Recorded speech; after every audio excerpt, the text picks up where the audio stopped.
Good morning friends. BA second year honours की का paper agricultural geography कृषि भूगोल की कक्षा में आपका स्वागत है। पिछली क्लास में हमने कृषि भूगोल की विभिन्न परिभाषाओं के बारे में बात करी थी। तो फ्रेंड्स बच्चों, आज का जो हमारा विषय है वो कृषि भूगोल की प्रकृति यानी कि नेचर ऑफ एग्रीकल्चर ज्योग्राफी है। बच्चों, ये जो कृषि भूगोल की परिभाषाओं के बारे में जब हमने चर्चा करी थी तो बेसिकली हम ये कह सकते हैं कि जो कृषि भूगोल की परिभाषाएं हैं, इन कृषि भूगोल की परिभाषाओं में ही हमें कृषि की मूल विशेषताएं परिलक्षित होती हैं और इन्हीं विशेषताओं के आधार पर हम कृषि का वास्तविक स्वरूप जो है उसको भी हम समझ सकते हैं। हम ये कह सकते हैं कि कुछ मूलभूत तथ्य हैं जिन मूलभूत तथ्यों को हमें जानना चाहिए, जिसके आधार पर हमें कृषि भूगोल की प्रकृति का पता लगता है। प्रथम जिसमें ये है कि ये एक आवश्यक व्यवसाय है। It is an essential occupation. तो कृषि भूगोल जो है उसकी प्रकृति का पहला जो बिंदु है वो ये है कि ये एक आवश्यक व्यवसाय है। कृषि जो है, एग्रीकल्चर जो है, एक एसेंशियल ऑक्यूपेशन है। एसेंशियल ऑक्यूपेशन इसलिए है क्योंकि मानव की जो तीन प्राथमिक या मूलभूत आवश्यकताएं हैं, रोटी, कपड़ा और मकान, तो रोटी, कपड़ा और मकान तीनों के तीनों डायरेक्ट और इनडायरेक्ट रूप से कृषि पर ही निर्भर हैं। इसीलिए जो मनुष्य के जो प्राथमिक व्यवसाय हैं उनमें कृषि एक प्रमुख व्यवसाय है और ह्यूमन ऑक्यूपेशंस में कृषि जो है उसको हम एक महत्वपूर्ण व्यवसाय मानते हैं। इसलिए हम ये कह सकते हैं कि एक आवश्यक व्यवसाय है। दूसरा जो बिंदु है वो है यह जीवन निर्वाह का एक तरीका है। It is a way of living. जीवन निर्वाह का एक तरीका है, इसके बारे में थोड़ी सी हमें चर्चा करते हैं कि कृषि किस प्रकार जीवन निर्वाह का एक तरीका है।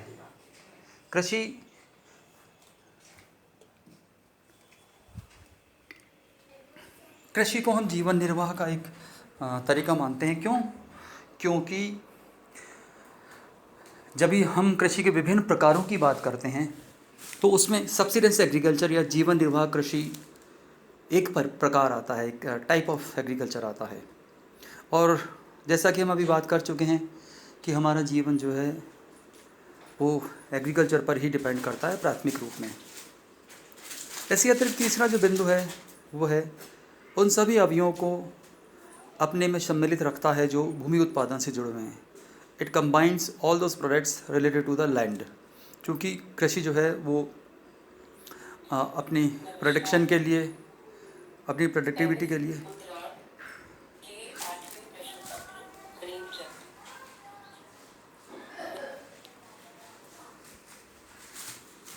लैंड पर ही डिपेंड करता है। इसलिए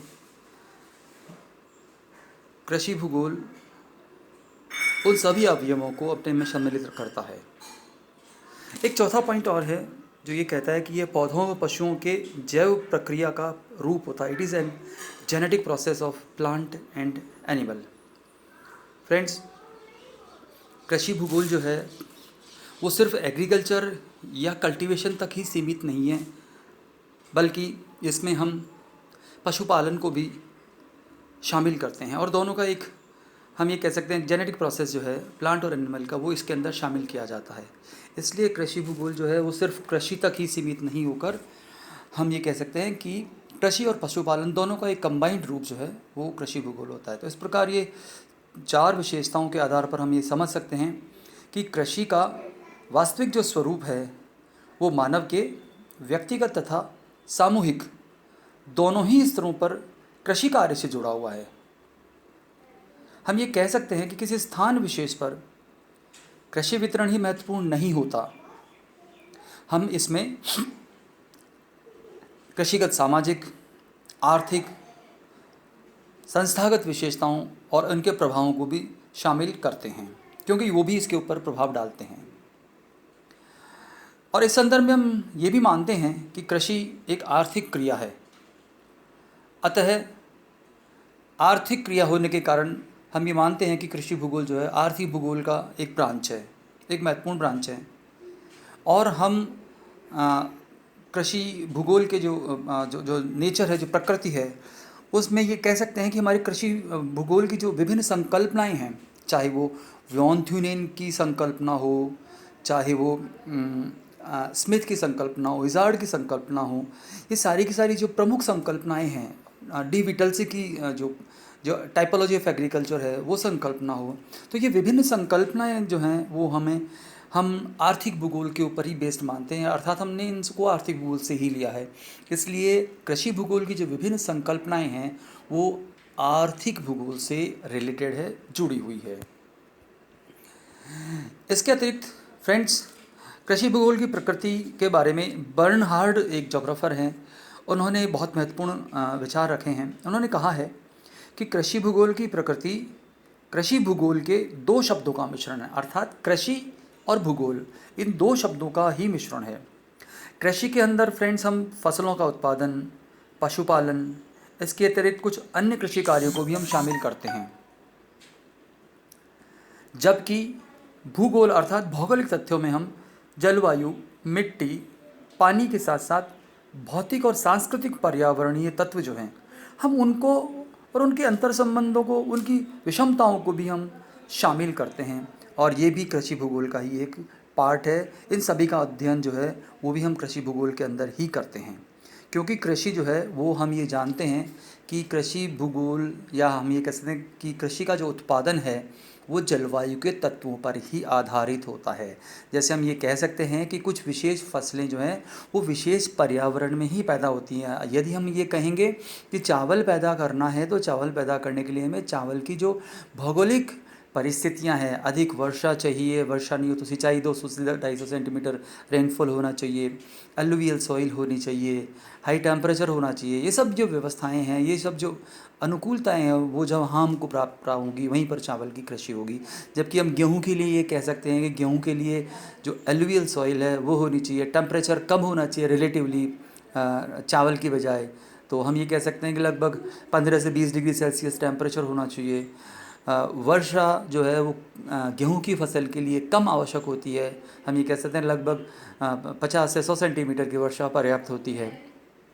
तो इसी प्रकार हम यदि बात करें कि कपास की, कॉटन की कल्टीवेशन की, तो कपास की जो कृषि है वो विशेष परिस्थितियों में ही पैदा की जा सकती है। जैसे कपास के लिए भारत के संदर्भ में यदि हम विशेष रूप से बात करें तो कपास के लिए काली रेगुलर मिट्टी की आवश्यकता होती है, और काली रेगुलर मिट्टी दक्कन के पठार पर ही पाई जाती है, इसीलिए भारत की अधिकतर कपास वहीं पर पैदा होती है। इसके अतिरिक्त कपास के लिए जो है टेम्परेचर भी हाई होना चाहिए, और टेम्परेचर के साथ साथ वर्षा जो है वो अधिक आवश्यक नहीं होती, खुला आसमान जो है उसके लिए अच्छी जलवायु दशाओं के अंतर्गत माना जाता है। तो ये हम कह सकते हैं कि कृषि जो है वो कल्टीवेशन जो है, कृषि उत्पादन जो है वो हम ये कह सकते हैं कि भौगोलिक परिस्थितियों पर डिपेंड करता है। तो बर्नहार्ड जो है वो ये कहना चाहते हैं।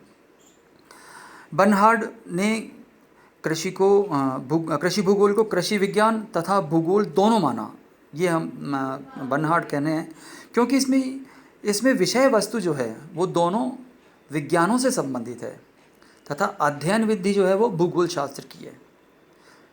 ये बर्नहार्ड महोदय का मानना था। इसके अतिरिक्त इनकी जो विचारधारा है वो हेटनर द्वारा प्रतिपादित जो है 1905 में हेटनर ने 3 महत्वपूर्ण व्यवस्थाओं जो हैं उनको बताया था, जिनके आधार पर बर्नहार्ड की ये विचारधारा आई। इसमें जो 3 महत्वपूर्ण व्यवस्थाएं हैं वो है क्रमबद्ध विज्ञान, सिस्टमेटिक साइंस, दूसरा है ऐतिहासिक विज्ञान, हिस्टोरिकल साइंस, और तीसरा है भौगोलिक विज्ञान, जियोग्राफिकल साइंस। अर्थात ये जो 3 महत्वपूर्ण जो साइंसेज हैं, ये महत्वपूर्ण साइंसेज जो हैं वो हेटनर महोदय ने मानी थी विज्ञान की विशेषताओं में, जिसके ऊपर हमारी बर्नहार्ड ने एग्रीकल्चर को एक साइंस के रूप में माना। और हेटनर महोदय जो है उनकी व्याख्या वस्तुतः उनका जो मूल अध्ययन जो जीव का भूविस्तार, जिसको उन्होंने कोरोलॉजी साइंस कहा, उस कोरोलॉजी साइंस का ही रूप है जिसका अध्ययन हम पृथ्वी की विभिन्नताओं के संदर्भ में करते हैं। इसके अतिरिक्त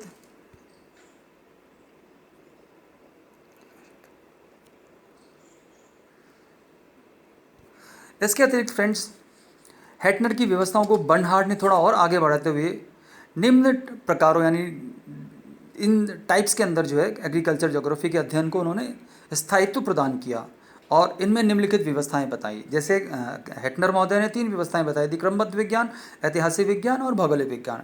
और इसको आगे बढ़ाते हुए बर्नहार्ड जो हैं वो एग्रीकल्चर की टाइप्स में थोड़ा सा और उसको उसको वाइड रेंज दे देते हैं, जिसमें पहला है ऐतिहासिक दृष्टिकोण।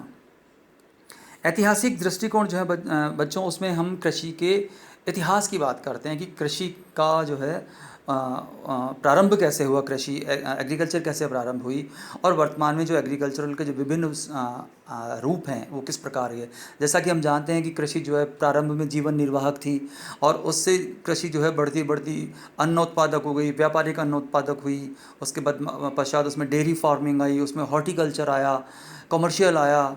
इस प्रकार कृषि जो है वो जो जीवन निर्वाह कृषि से बढ़ती बढ़ती और आज की वर्तमान स्वरूप तक पहुंच गई। तो पहला उन्होंने ऐतिहासिक दृष्टिकोण रखा। दूसरा उसमें हेटनर बर्नहार्ड महोदय ने भौगोलिक दृष्टिकोण यानी ज्योग्राफिकल व्यू रखा। ज्योग्राफिकल जो व्यू है वो बेसिकली भूगोलिक परिस्थितियों के ऊपर डिपेंड करता है, जिसको हम अभी चर्चा कर चुके हैं। तीसरा जो दृष्टिकोण है उन्होंने व्यवस्थित दृष्टिकोण यानी सिस्टमैटिक व्यू रखा।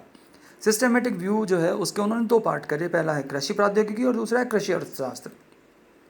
फ्रेंड्स, ये जो कृषि प्रौद्योगिकी एग्रीकल्चर टेक्नोलॉजी है, इसकी जब हम बात करते हैं तो इसमें 3 बिंदु प्रमुख हैं: पौधों का उत्पादन, प्लांट प्रोडक्शन, दूसरा पशुपालन, एनिमल ब्रीडिंग, और तीसरा है संबद्ध कृषि तकनीक, एलाइड एग्रीकल्चर टेक्निक्स।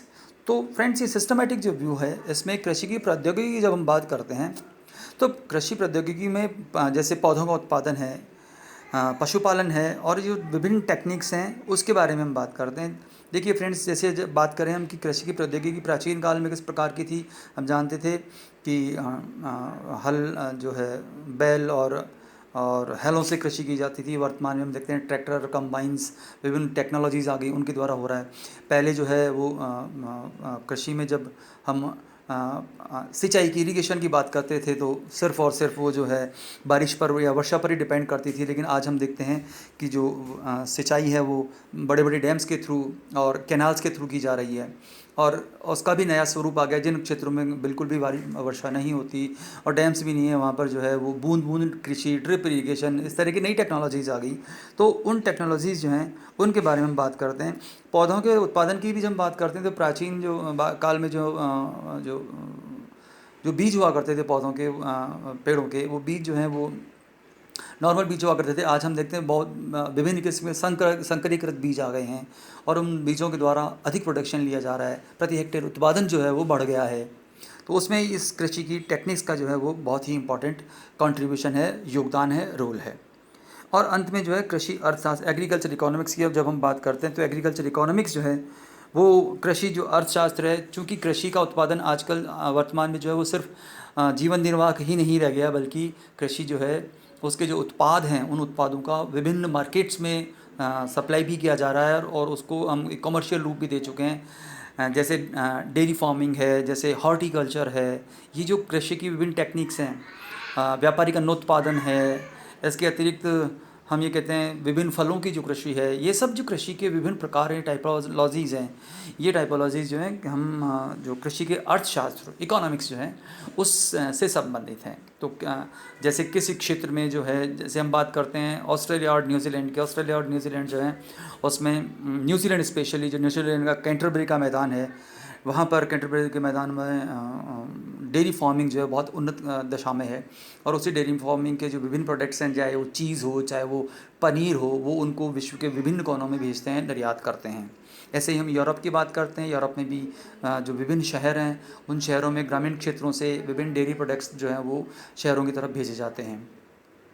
इसी प्रकार हम ये कह सकते हैं कि जैसे और एक अच्छा सा उदाहरण है, यूरोप के कुछ देश जैसे फ्रांस है, स्पेन है, यहाँ पर जो है वो विशेष कैटेगरी के अंगूर, ग्रेप्स जो हैं और वो पैदा होते हैं और उन अंगूर से जो है वो विभिन्न प्रोडक्ट्स जैसे वाइन बनाई जाती है, रेड वाइन जिसे हम कहते हैं, वो बनाकर विश्व के विभिन्न जो हिस्से हैं उनमें इसको भेजा जाता है। इसके अतिरिक्त जैसे हम ये भी कह सकते हैं कि जो संयुक्त राज्य अमेरिका है उसका जो प्रेरी के मैदान हैं उन प्रेरी के मैदानों पर व्यापारिक अन्नोत्पादक कृषि होती है। विभिन्न जो है गेहूँ, मक्का, इनकी फसलों को पैदा किया जाता है और विश्व के विभिन्न भागों में उसको वो निर्यात करते हैं। तो इस प्रकार कृषि का अर्थशास्त्र इसमें हम शामिल करते हैं। और कृषि की जो भूगोल जो है, कृषि भूगोल जो है, उसकी प्रकृति जो है, उसके बारे में हम अंत में यही कहना चाहेंगे। बर्नहार्ड कृषि भूगोल में फसलों और अन्य कृषि कार्यों के ऐतिहासिक पहलुओं को विशेष महत्व देते थे, जिससे विभिन्न कालों में कृषि प्रारूप को समझा जा सकता है। इसके पश्चात भौगोलिक कारकों के संदर्भ में प्राकृतिक, आर्थिक और सांस्कृतिक प्रतिरूपों व क्रियाओं का विश्लेषण भी उन्होंने कृषि की क्षेत्रीय विशेषताओं के संदर्भ में किया है। हम ये कह सकते हैं कि आधुनिक परिवेश में जो बदलते हुए आयाम हैं, उनके साथ कृषि भूगोल के अध्ययन को ध्यान में रखते हुए बेवेल महोदय ने कुछ और उपयोगी जानकारी और सिद्धांतों पर आधारित प्रस्तुत किया। जैसे पहला, कृषि में व्यावहारिक कृषि भूगोल, अप्लाइड एग्रीकल्चर ज्योग्राफी। कुछ विद्वान इसको फ्रेंड्स सांख्यिकी का कृषि भूगोल भी कहते हैं। दूसरा है पारिस्थितिकी या कार्यिक भूगोल, इकोलॉजिकल और फंक्शनल एग्रीकल्चरल ज्योग्राफी। और तीसरा है आकृति विज्ञान कृषि भूगोल, फिजियोजोमोनिक एग्रीकल्चरल ज्योग्राफी। तो फ्रेंड्स, ये कुछ और नए जो हैं, हम ये कहते हैं नए आयाम इसमें बेवेल महोदय ने जोड़े कृषि भूगोल की प्रकृति के अंदर। तो फ्रेंड्स, ये कृषि भूगोल का जो नेचर था, प्रकृति थी, उसके बारे में हम चर्चा कर रहे थे। मुझे उम्मीद है कृषि भूगोल की प्रकृति से संबंधित विभिन्न आयाम, विभिन्न तथ्यों के बारे में हमने अच्छी तरीके से बात कर ली है। और परीक्षा में जो है ये जो प्रश्न है वो कृषि भूगोल की परिभाषा एवं प्रकृति, इन दोनों को संयुक्त रूप में आता है और 200 शब्दों का प्रश्न आता है। तो आप लोग इस रूप में इसको तैयार करें। ठीक है, थैंक यू, शुभकामनाएं।